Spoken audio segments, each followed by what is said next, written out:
Hello, beautiful souls, and welcome. Today we are going to be discussing the full moon in Aries occurring as I'm filming this on the 6th of October, 2024 at 14 degrees of Aries, with the sun respectively opposite at 14 degrees of Libra.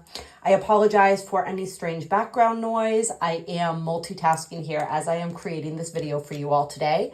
This is a very exciting video and a very exciting full moon because it is occurring with the moon conjunct the Andromeda galaxy, specifically the fixed star Alpheratz. So we're going to get into that, what that means, as well as the fact that the sun, the sun opposite has just completed a conjunction with the fixed star Algorab, which is located at 13 degrees and change of Libra. So now the sun has moved to 14 degrees of Libra, but still within that conjunction range of Algorab. I'm going to get into some of the significance of these star systems and the beings that are connected to them, as well as the rest of the natal chart, which is equally exciting. But we're going to start out with the sun and moon because, of course, during a full moon, the moon is the star of the show with the sun coming pretty close behind it here. So we have, as we said, the moon conjunct the fixed star Alpheratz and the Andromedan galaxy, therefore. So Andromeda is the nearest galaxy to Earth. It is actually moving toward Earth I said Earth because I am a human currently, incarnated as a human, and everything is kind of relative to the vantage point on Earth. What I meant to say was the Milky Way galaxy. So the Andromedan galaxy and the Milky Way galaxy are being pulled toward each other. And they are essentially moving in this pattern where they will be swirling around one another and eventually merging.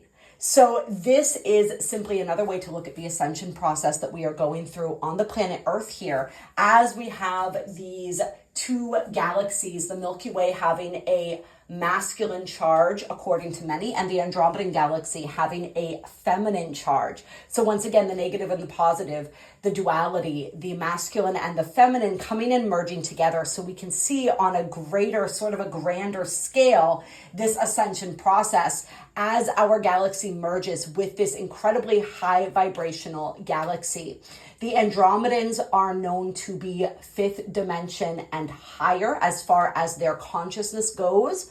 So they are largely out of the duality game as they go into those higher levels of density or consciousness. So they really bring a powerful wisdom as well as a powerful sense of freedom. Freedom is one of the key hallmarks of the Andromedan galaxy, which makes sense when we see that when we juxtapose it with our tropical natal chart, we have this energy located within the sign of Aries, which is all about that energy of freedom. So this is going to be a big hallmark of this full moon, and we're going to see this reflected in many different places of the chart. This energy of freedom, of desiring freedom, of rebellion, of breaking free from anywhere where we are attempting to be controlled or manipulated. This is going to be in our individual lives and very much on a collective scale. So we have this beautiful, wise Andromedan race. The Andromedans are one of the star races who are responsible for creating humans, according to many, who had a hand in our DNA, along with the Lyrans and some others. And so it's really interesting to have this connection coming through. As we're talking so much about our DNA, we talked about 3-Eye Atlas. In a live stream that I did the other day, we connected with the energy of that. And what came through, at least for me personally, everybody is saying different things. They're all experiencing their own perspective of that energy. What came through for me was that it is actually a piece of a planet from a completely different galaxy. And in this different galaxy or universe, there is a version, not even necessarily, I don't want to say a version of Earth, but an Earth-like planet that's in a much higher density. We're talking like 12th or above density. So very, very wise beings. And this hunk of this planet contains the consciousness of these beings. And what I was being shown was that these were actually the seeders of humanity. So this would be the seeders of the Lyrans, of the Andromedans, which is really, really exciting. So it is bringing with it the qualities, right? Because it contains the consciousness of this soul group, we could call them, whatever you want to call them, these beings from this higher density, almost like a different possibility of Earth in a different galaxy, we could say. So there's a lot of activation that's coming through. There's just so many light codes and DNA activations, which is what made me think of Three Eye Atlas, because we are talking about, of course, one of the races with the Andromedans that helped to create the human DNA. So we can expect a lot of DNA activations. The Andromedan High Council is one of the most revered and respected galactic high councils in the multiverse, at least within our little sector of the multiverse here. It is a council that supports the True Galactic Federation. I say the True Galactic Federation because there are a lot of dark federations as well, sort of masquerading as the Galactic Federation. This is why you want to be really, really sure who you are communicating with when you are receiving channels or downloads and you are seeking that connection, because they will make contact with people when they start to open up psychically, the fake Federation, and take people on a roller coaster ride. All right, so you want to make sure that you're always communicating with beings of benevolence. You want to ask them this 3 times. There is something with the sacred law of 3, where generally speaking, they are thought to have to reply honestly after 3 times. We're not going to get into all of that right now. That's where we're going to leave that. But we're going to say this is one of the benevolent federations that supports the Galactic Benevolent Federation. And so as we have the moon aligning with this, those who have points here especially, but even those who don't, you may feel that connection with your star family in Andromeda becoming more intense. You may receive downloads, you may have things coming through. There are High Council members as well as Andromedans who are incarnated on Earth. Andromedans have been incarnating on Earth ever since they seeded this planet, along with, as we said, many other galactic races. So you may receive these messages, you may receive these downloads. Some people may be activated into remembrance of those lifetimes. And even if you don't have a direct connection with the Andromedans, there is this energy here of this reminder of the qualities that they represent. This is initiative. These are a lot of these Aries qualities, right? Initiation, give me a moment, sorry. I'm having trouble with my words right now.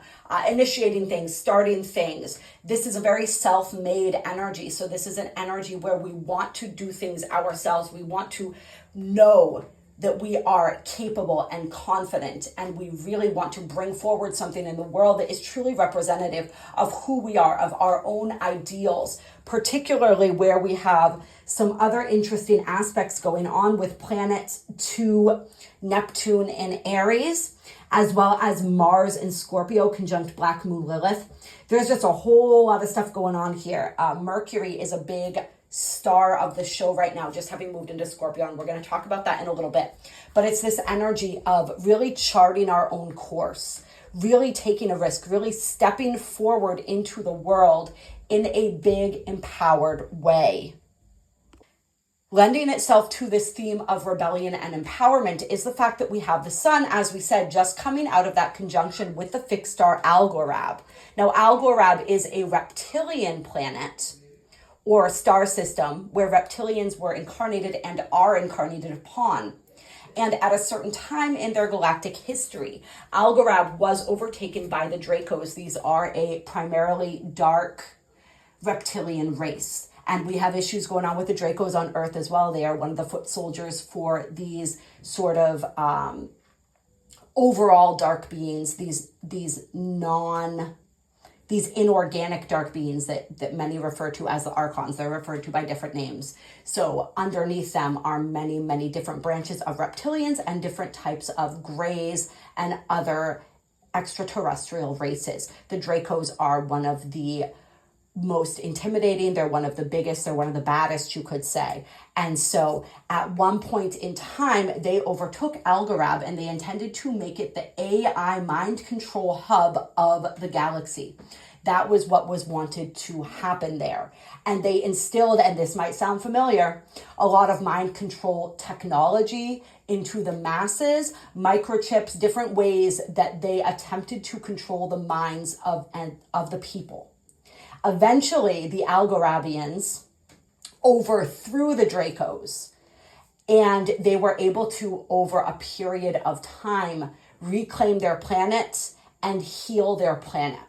So as we have the sun coming into connection with this, we're receiving a lot of that energy as well. And this is going to help. And when I say we're receiving a lot of that energy, because Algorab, I mean, everything past, present, future, it's all concurrent, right?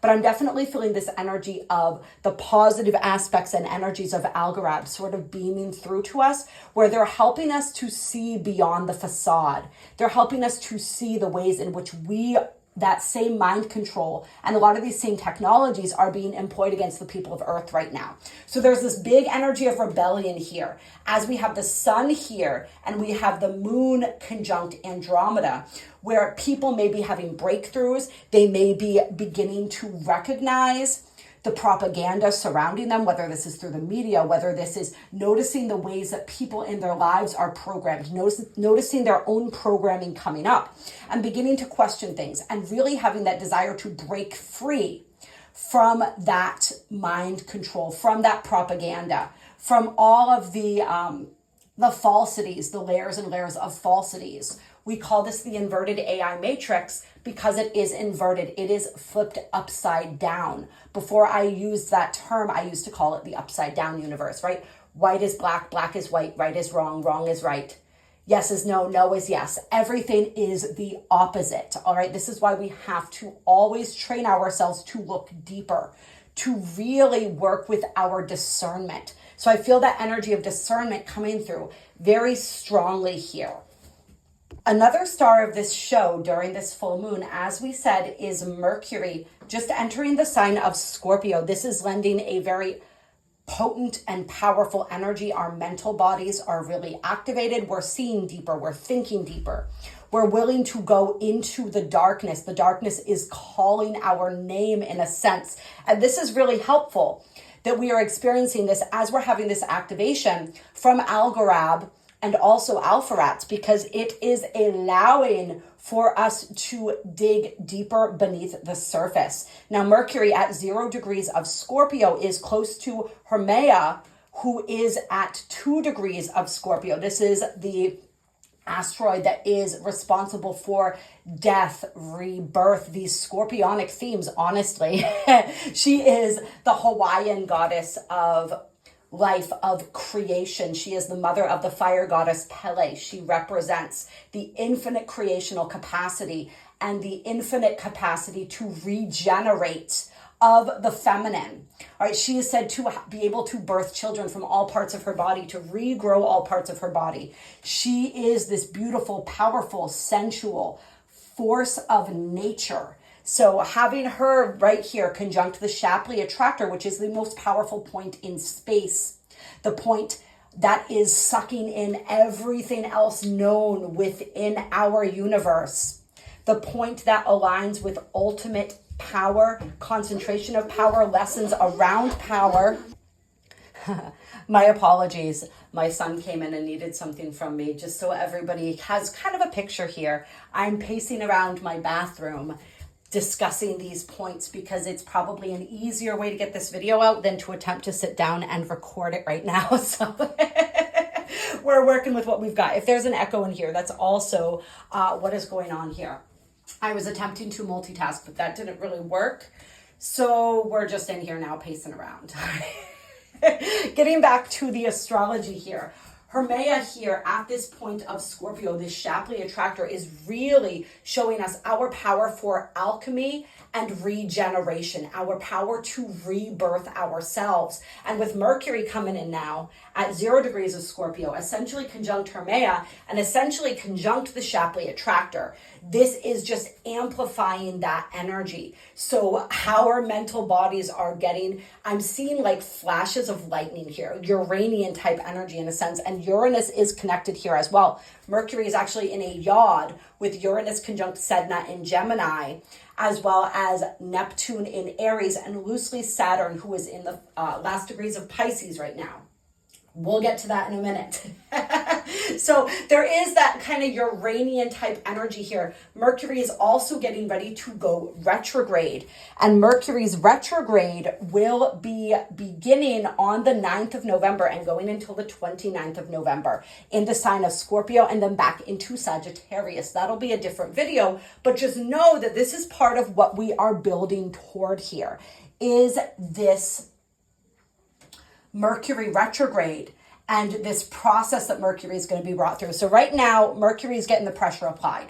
All right, we've got it loosely conjunct Hermea, conjunct the Shapley attractor. So this is just a massive upgrade. Like we said, just imagine like all the lights are turned on right now, all the circuitry in our brains connecting through to our bodies. We're receiving downloads. We're receiving more than I think I can even comprehend in this video, but it's a lot. So make sure you're taking care of your nervous system as we are moving through the month of November as well. Now we also have Mercury, as we said, pardon me, in a yod. So this Mercury is actually in the two most intense aspects that you can have, or planetary arrangements, whatever you want to call them, that you can possibly have in astrology, a yod and a loose grand cross. So we're going to talk about both of these. We have Mercury in that yod here as the focal point. So this means that there is a sextile at the base of this skinny little triangle here. And that sextile is between Uranus and Sedna at 1 degree of Gemini, and Neptune at 0 degrees of Aries, still conjunct Saturn, who is at 27 Pisces, going through their retrograde motion. So there is a lot of power with that base of energy here, with this connection between Uranus and Sedna in Gemini, that's that Uranian energy that we talked about. Those are the lightning bolts. All right, this is energy with Sedna here, who represents transformation as well, who represents another aspect of the divine feminine, which represents also abandonment, the ways that we abandon ourselves first and foremost, betrayal, and how we heal from those themes. So that's a really intense energy within the sign of Gemini, which is, of course, ruled by Mercury. So we have that connection here as well. And then Neptune at 0 Aries, this is the planet of idealism. This is the planet of illusion and delusion. Escapism, yes, but also the arts, also spirituality, also higher consciousness. And in retrograde, Neptune is removing the veil versus pulling the veil over. So it's a very interesting energy, especially in empowered Aries. Neptune isn't super comfortable in Aries, but Neptune, remember, think about the discomfort. What I'm being shown right now is planets, when they're in signs that they're not comfortable in, can actually be really powerful, because think about a yod or a grand cross in a chart. That energy, those squares, those oppositions, these aspects that create tension really push us in some dynamic ways. And so we can see this as well when we have planets who are in signs where they're not comfortable. Neptune is being pushed to evolve in some really dynamic ways with that Aries energy here. So this is a lot of evolution. This is a lot of opening up our mind. There's a lot of emotional depth that's being activated here. Even though Mercury represents, of course, the mental body, they're all connected, right? So it's the charging up of the mental body, the releasing, I'm feeling even on a cellular level, from the physical body. As we are moving through these energies, it's like the things that we need to know and understand, the traumas, the wounds, the ancestral energies as well. It's all coming up within the mind and the body almost simultaneously. And it feels almost like an exorcism. So it's going to be intense. All right, but it's going to be really, really beautiful. Mercury is also in, as we said, a loose grand cross with Jupiter at 23 degrees of Cancer, with Chiron and Aries, who are actually both at 25 degrees of Aries now. So they're not exact to the minute, but they are very closely conjunct right now. They've been hanging around each other longer, honestly, than we've had Neptune and Saturn hanging around each other. It's been quite a time for the two of them.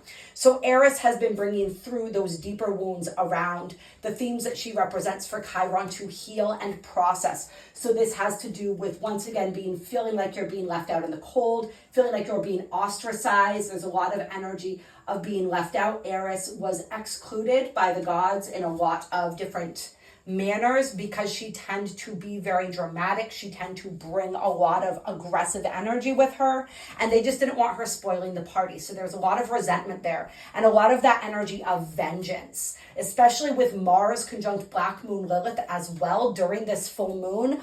That energy of vengeance is going to be coming up. So we may see people acting vengefully. We may have these themes, and we may be able to notice where it is that perhaps we sometimes fall into these themes and energies ourselves. Now, to complete this grand cross, as we said, we have Mercury, we have Jupiter, we have Chiron and Aries, and then we have Pluto at 1 degree of Aquarius. So this, as we said, is a loose grand cross. We have some planets at the beginning of a sign. We have some toward the end of a different sign. So it's a little bit of a sloppy grand cross, but it is here, and we are absolutely feeling it. Jupiter in Cancer is enhancing and amplifying this energy, as is Pluto in Aquarius. And Pluto at that 1 degree of Aquarius point is still loosely conjunct a fixed star as well. Pluto is conjunct the fixed star Altair, and Altair, similarly to Algorab, had a very similar experience and may still be having that experience. I'm not sure, that experience of being taken over by the darkness. I believe on Altair, there was more similar to what's happened on Earth, this energy where the greater majority of the collective chose the service to self path. And so they experienced a lot of darkness around that, and they had the freedom fighters in Altair as well, who were fighting for that higher consciousness, who were fighting for that service to others energy, and who refused to sort of go down with the ship, so to speak. And so they, like Orion, have had wars upon them, connecting to this energy of service to self versus service to others, and many people choosing that dark path and attempting to manipulate, coerce, or flat out force the people to go along with that negative agenda, that rule of the many by the few. So we're seeing this energy in so many different ways being reflected. We have all of these different star systems experiencing similar things to what Earth is experiencing right now, coming through to support us in this process of liberating ourselves. And we know, of course, that the first step in liberation is awareness. So more and more people are going to become more awake and more aware to what is going on this planet. That is the first step. So I think that we can expect many big reveals, not just during this full moon, but as Mercury moves through his retrograde in the month of November. And of course, the sister to this full moon in Aries being the new moon in Libra on the 21st, which is conjunct 3i Atlas. So that's going to be wild. And they are sitting around, right around the Shapley attractor. So that's going to be literally like an atomic bomb going off in a sense. And we'll get to that more as we move closer to that energy. But it's going to be extremely profound. That's all I'm going to say about it right now.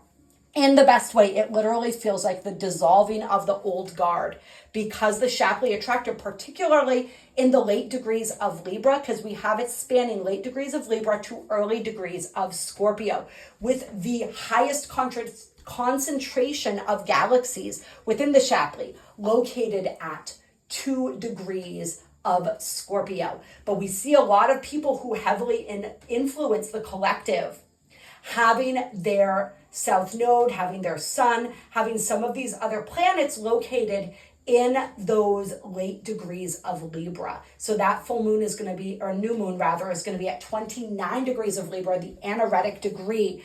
And there's big stuff, you guys. Check out the 3i Atlas channeling that I did to hear a little bit more about what was coming through surrounding that new moon and that massive conjunction of the sun, the moon, and 3i Atlas at 29 degrees of Libra. So moving back to this T-square here, we can see there's a lot of pressure between the yod and the T-square. This is massive breakthroughs in consciousness. This is taking our mental energy to the next level. And as we said, this is going to continue. This is an initiation that Mercury will continue throughout its retrograde in the sign of Scorpio, and also, of course, moving back into Sagittarius. Speaking of Sagittarius, I also want to point out that this full moon is in a trine to the Great Attractor, which is located at 14 degrees of Sagittarius and is the second most magnetic point in space after the Shapley Attractor. So we have both of the attractors active here.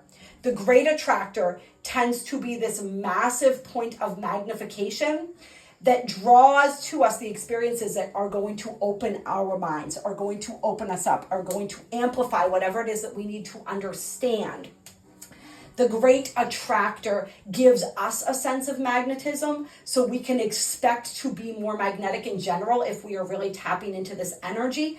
It also is the energy that really shows that all possibilities are possible, as we like to say on this channel. We can tap into all of those possibilities on a quantum level and really be able to think outside the box, come up with solutions, and see things from other points of view. The Great Attractor really likes to show us that there are an infinite number of truths depending on how you are looking at a situation. So perhaps this energy will help people see other sides more and more. We've talked on this channel quite a bit about how as we move back into unity consciousness, first the polarity intensifies. And that's the point where we're at right now. So perhaps this is an opportunity to begin seeing things and realizing my truth and your truth can coexist at the same time. It doesn't make either one wrong. It's all a matter of perspective.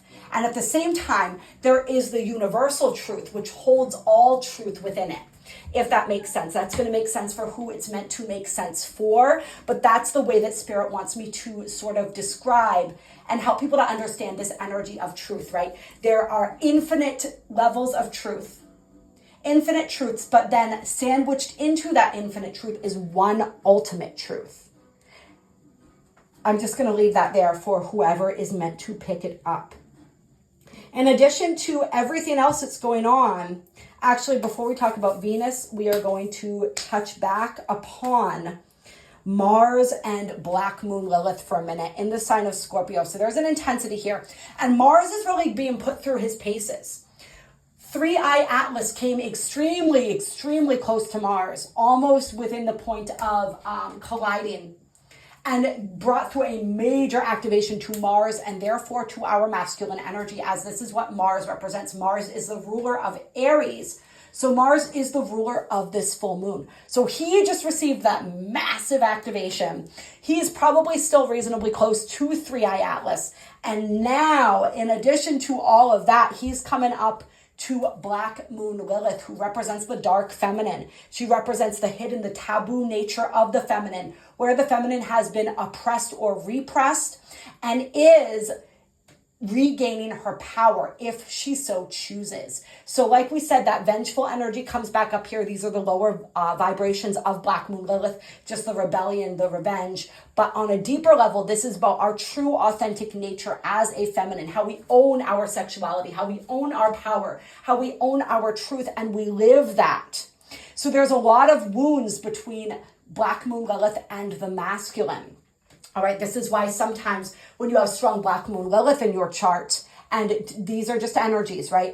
Not necessarily genders, but when you have strong Black Moon Lilith in your chart, this is where Lilith may have a tendency to desire power over the masculine, to exert that power, to exert that force over the masculine, whether through her sexuality or through other means, right? It's this energy of, I wanted to be your equal, you would not allow that, and you cast me out. to live with the demons instead. So now I will be your superior because I refuse to ever be your inferior, or you know what I mean, to submit to you. So there's a lot of that tension here.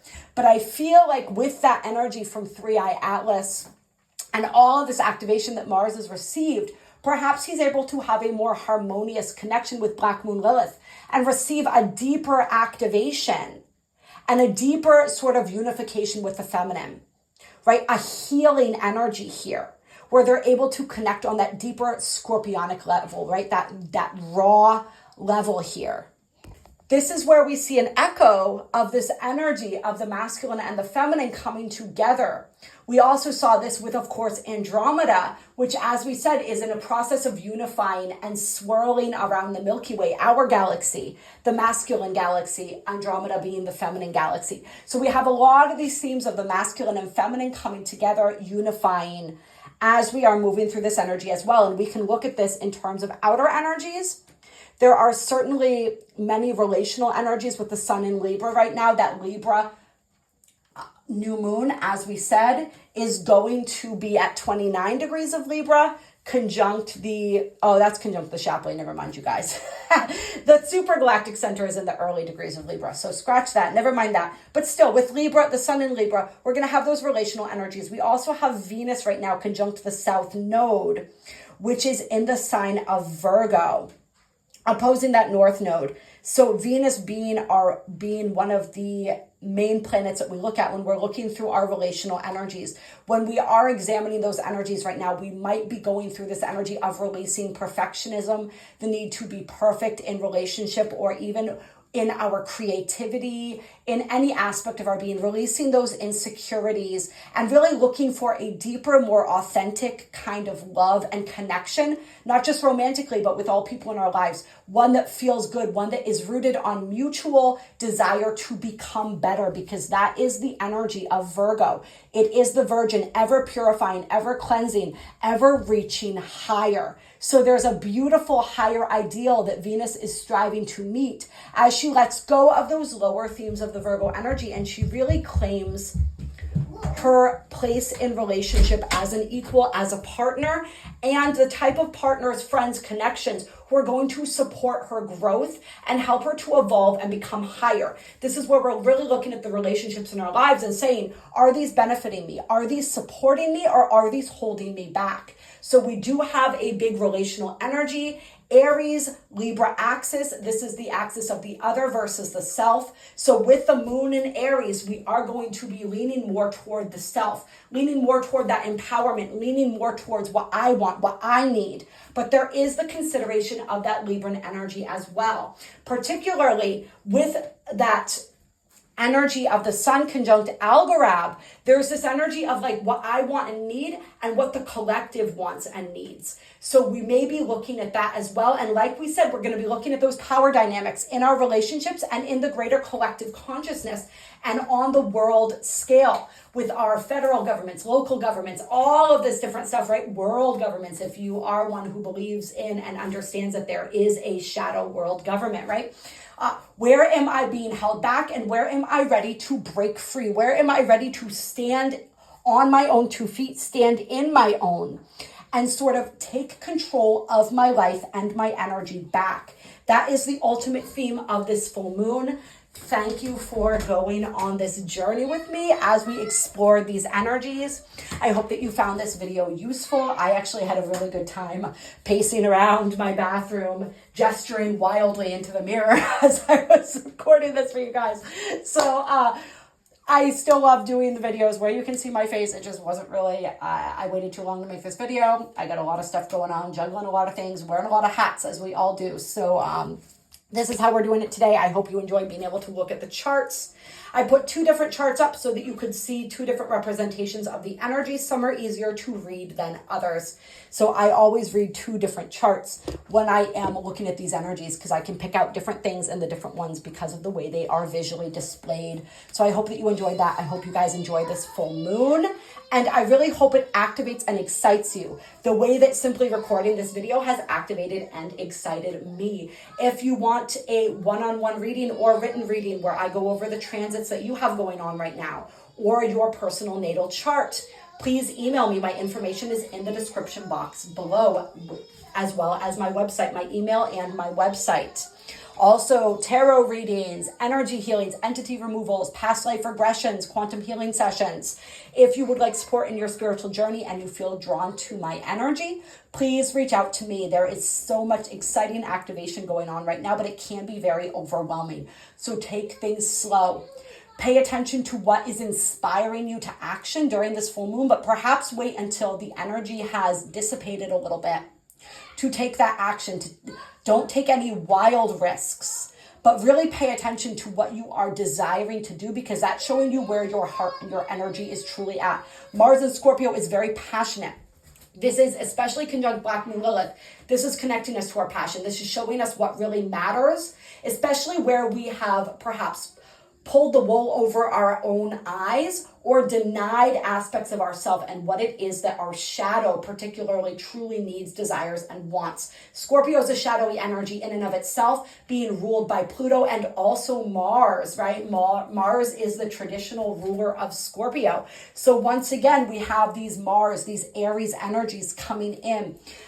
Coming to play, so to speak. So there's a lot of those passions being stirred, a lot of that shadow material coming to the surface, particularly with these connections that we have with Mercury and Haumea to the Shapley attractor. So notice what's coming up. Notice what aspects of your shadow are asking to be acknowledged, are asking to be understood and integrated within the whole, because this is also a powerful moon for shadow integration. Love you so much. Talk to you soon.